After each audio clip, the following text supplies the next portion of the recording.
Some evil entity, they decided, skillfully lured them in, but it has a good thing it was stopped by the sign of the cross. Here.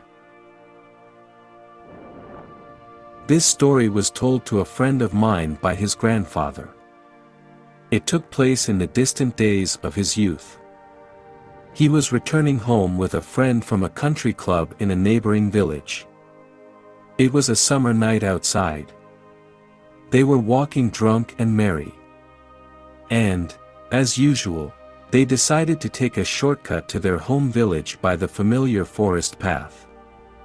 But suddenly they see that right in the middle of it some girl is sitting on her ass with her hands around her half-bent left knee.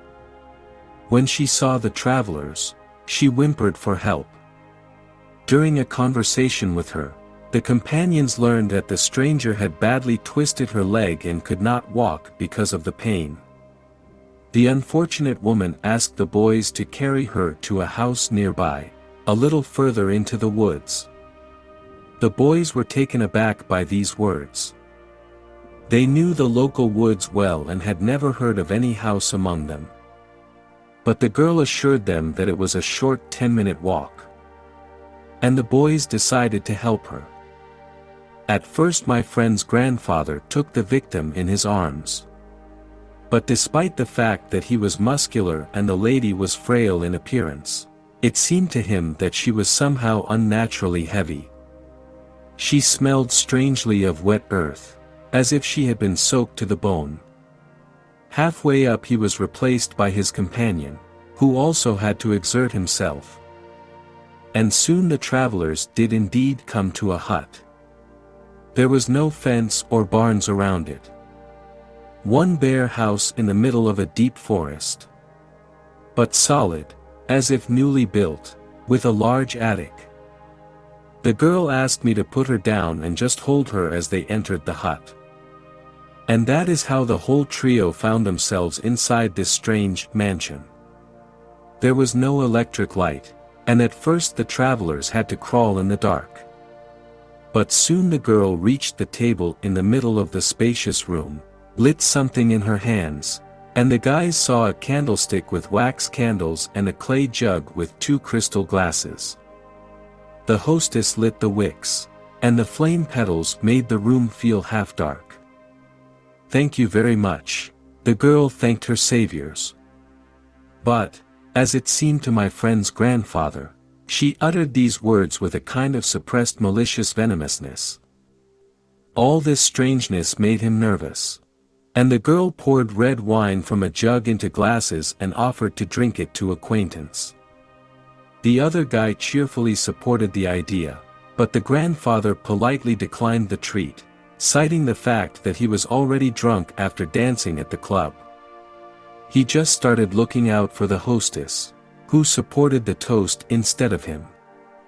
But in doing so, she herself only took a token sip of her glass. Grandpa's friend, after drinking the wine, began to ask her about the house. She began to babble something in reply. But grandfather at once thought that this strange woman was telling some dirty tales about him and about his parents. And suddenly he accidentally noticed the girl's shadow. The silhouette of her head something resembled an animal face with a small mouth. The grandfather at first thought it was just his imagination. But his companion suddenly dropped his empty glass from his hands, which shattered on the floor. The girl immediately bent over, pretending to hold her supposedly injured knee with her palm, and the grandfather suddenly just crossed her. She immediately straightened up and looked at him intently. And then the lad played it all out. He began resolutely to baptize the witch, who froze in place. His friend stared at the scene in bewilderment. The girl hissed, but never uttered a word.